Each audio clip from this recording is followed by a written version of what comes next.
اس video میں ہم پڑھیں گے ایڈورب فریز کے متعلق۔ ایڈورب کے متعلق ہم پڑھ چکے ہیں۔ ایک ایڈورب جو ہوتا ہے وہ کسی بھی دوسرے ورب، ایڈجیکٹو یا ایڈورب کے متعلق کچھ نہ کچھ مزید بتاتا ہے۔ اور فریز کیا ہوتا ہے؟ یہ الفاظ کا ایک گروپ ہوتا ہے جس میں دو یا دو سے زیادہ الفاظ ہوتے ہیں، جو کہ ایک مکمل جملہ نہیں ہوتا، کیونکہ اس میں سبجیکٹ اور ورب ایک ساتھ موجود نہیں ہوتے، یعنی کسی کو کوئی کام کرتے ہوئے نہیں بتایا گیا ہوتا، لیکن ایک فریز کی مدد سے جملے کو مکمل کیا جا سکتا ہے۔ تو ایڈورب فریز کا مطلب ہوا ایک ایسی فریز کہ جس کے اندر ایڈورب موجود ہو۔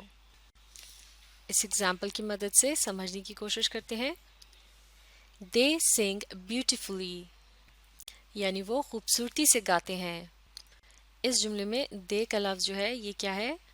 یہ ہے ایک پروناؤن، یعنی اسے کسی کے نام کی جگہ، یعنی بہت سے لوگوں کے ناموں کی جگہ استعمال کیا جا رہا ہے ان کی طرف اشارہ کرنے کے لیے، اور یہ اس جملے کا سبجیکٹ بھی ہے، یعنی اسی کے متعلق بات ہو رہی ہے۔ اور اس کے علاوہ یہاں عمل کا بھی ذکر ہے، یعنی ورب جو کہ ایک ایکشن ورڈ کہلایا جاتا ہے۔ یہاں ہے لفظ سنگ ایک ورب کی صورت میں، یعنی گانا گانا جو کہ ایک عمل ہے، اور پھر اس کے بعد ایک لفظ ہے بیوٹیفلی، یعنی خوبصورتی کے ساتھ۔ تو یہ بیوٹیفلی کا جو لفظ ہے یہ بتا رہا ہے اس عمل کے متعلق، یعنی ورب کے متعلق کہ اسے کس طرح سے کیا گیا، یعنی خوبصورتی کے ساتھ، لہٰذا یہ کہلایا جاتا ہے ایک ایڈورب، کیونکہ یہ ڈسکرائب کر رہا ہے ایک ورب کو۔ اب اس کے مقابلے میں دیکھتے ہیں اگلا جملہ، دے سنگ ان اے بیوٹیفل وے، یعنی وہ گاتے ہیں ایک خوبصورت انداز میں۔ تو اس طرح سے دے کا لفظ جو کہ ایک سے زیادہ لوگوں کی طرف اشارہ کرنے کے لیے استعمال کیا جاتا ہے، یہ اس جملے کا سبجیکٹ بھی ہے اور یہ ایک قسم کا پروناؤن ہے، اور اس کے عمل کے متعلق بتایا جا رہا ہے سنگ، یعنی گاتے ہیں۔ تو اس طرح سے سنگ کا لفظ جو ہے یہ ہے ایک ورب، اور پھر جملے کے باقی حصے میں بتایا جا رہا ہے کہ کس انداز میں گاتے ہیں، اور یہاں استعمال کیا گیا ہے الفاظ کا ایک گروپ اس عمل کو ڈسکرائب کرنے کے لیے کہ وہ کس طرح سے گاتے ہیں ایک خوبصورت انداز میں۔ تو اب کی بار یہاں صرف ایک لفظ استعمال نہیں کیا گیا، جیسے کہ پچھلے جملے میں صرف لفظ بیوٹیفلی جو تھا، یعنی ایک سنگل ایڈورب استعمال کیا گیا تھا۔ اب کی بار یہاں جو ہے وہ الفاظ کا ایک گروپ ہے۔ الفاظ کے اس گروپ کے اندر سبجیکٹ ورب کمبینیشن موجود نہیں ہے، اس کا مطلب ہے یہ ایک مکمل جملہ نہیں ہے، لہٰذا یہ ہے ایک فریز۔ اور یہ کس قسم کی فریز ہے؟ چونکہ یہ ایک ورب کو ڈسکرائب کر رہی ہے، لہٰذا یہ ہے ایک ایڈورب فریز، یعنی ایک ایسی فریز جو کہ ایک ایڈورب کے طور پر جملے میں استعمال ہوتی ہے، اور اس کا کام ہوتا ہے کسی ورب، ایڈجیکٹو یا کسی دوسرے ایڈورب کو ڈسکرائب کرنا یا اس کے متعلق مزید معلومات دینا۔ جیسے کہ اس جملے میں گانا گانے کے عمل کے متعلق مزید انفارمیشن دی گئی ہے کہ اسے ایک خوبصورت انداز میں کیا جاتا ہے۔ اب یہاں یہ بات بھی سمجھنا ضروری ہے کہ ایک ایڈورب فریز کو اگر جملے سے الگ کر کے دیکھا جائے ان اے بیوٹیفل وے، یعنی ایک خوبصورت انداز میں، تو یہ ایک مکمل بات نہیں ہوگی، کیونکہ یہاں یہ نہیں بتایا جا رہا کہ یہ کس کے متعلق کہا گیا ہے۔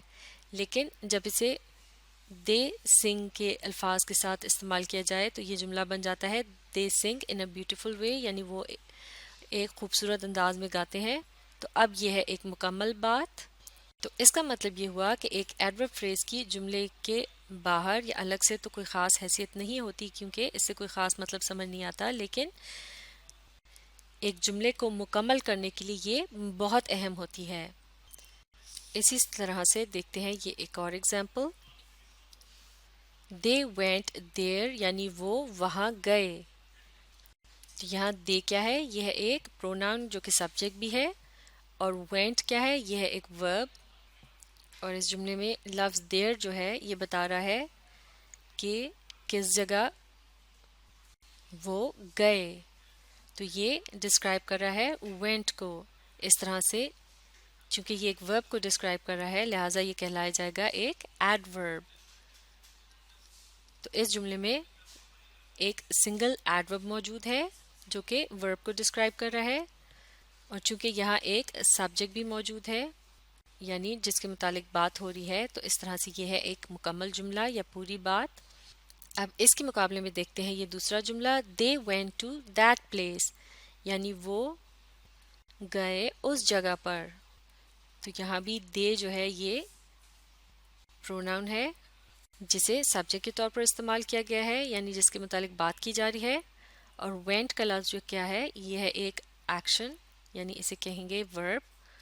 اور پھر اس کے بعد یہ جو الفاظ ہیں to that place ان کی مدد سے verb یعنی ایکشن کے متعلق پتہ چل رہا ہے کہ وہ کس جگہ گئے. لیکن اب کی بار یہاں الفاظ کا ایک گروپ استعمال کیا گیا ہے جو کہ ایڈورب کا کام دے رہا ہے یعنی وہ ورب کو ڈسکرائب کر رہا ہے. لہٰذا یہ ہے ایک فریز اور یہ کس قسم کی فریز ہے کیونکہ یہ ورب کو ڈسکرائب کر رہی ہے لہٰذا یہ ہے ایک ایڈورب فریز. اور اسے فریز کیوں کہتے ہیں کیونکہ اس میں سبجیکٹ ورب کمبینیشن موجود نہیں ہے یعنی کسی شخص یا چیز کو کوئی عمل کرتے ہوئے نہیں بتایا گیا اور یہ ایک مکمل بات نہیں ہے لہٰذا یہ فریز کہلائی جاتی ہے. تو ان ایگزامپلس کو سمجھنے کے بعد اب ہم آسانی سے سمجھ سکتے ہیں کہ ایک ایڈورب فریز کیا ہوتی ہے. An adverb phrase is a group of words that tells about a verb, an adjective or a معاف کیجیے گا اور an adverb یعنی ایک ایڈورب فریز الفاظ کا ایک گروپ ہوتا ہے جو کہ بتاتا ہے کسی verb, adjective یا دوسرے ایڈورب کے متعلق. It does the work of an adverb اس طرح سے یہ ایک ایڈورب کا کام کرتا ہے. It tells about when, where and to what extent. تو اس کی مدد سے ہمیں پتہ چلتا ہے کہ کوئی بھی کام when یعنی کب ہوا, where یعنی کہاں ہوا and to what extent یعنی کس حد تک ہوا جیسے بار بار یا پھر کبھی کبھار. تو ان باتوں کے متعلق الفاظ کا جو گروپ انفارمیشن دیتا ہے یا بتاتا ہے وہ کہلایا جاتا ہے ایڈورب فریز. معاف کیجیے گا آخری جملے کو ایک مرتبہ پھر پڑھتے ہیں تاکہ اسے ہم پوری طرح سے دیکھ سکیں.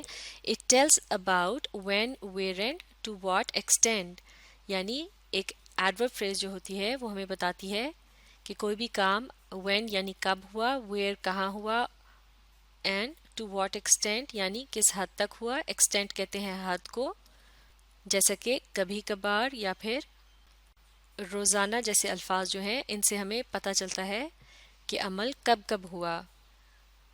تو الفاظ کا وہ گروپ جو کسی عمل کی جگہ یا اس کے وقت کے متعلق بتاتا ہے یا پھر یہ بتاتا ہے کہ وہ کب کب کیا گیا تو الفاظ کا یہ گروپ کیا کہلایا جاتا ہے ایڈورب فریز. تو یہ تھی ایڈورب فریز کی پہچان. اسے اچھی طرح سے سیکھنے کے لیے آپ اس ویڈیو کو ری پلے کیجیے اور اس کے ساتھ ساتھ پڑھنے اور سمجھنے کی کوشش جاری رکھیے.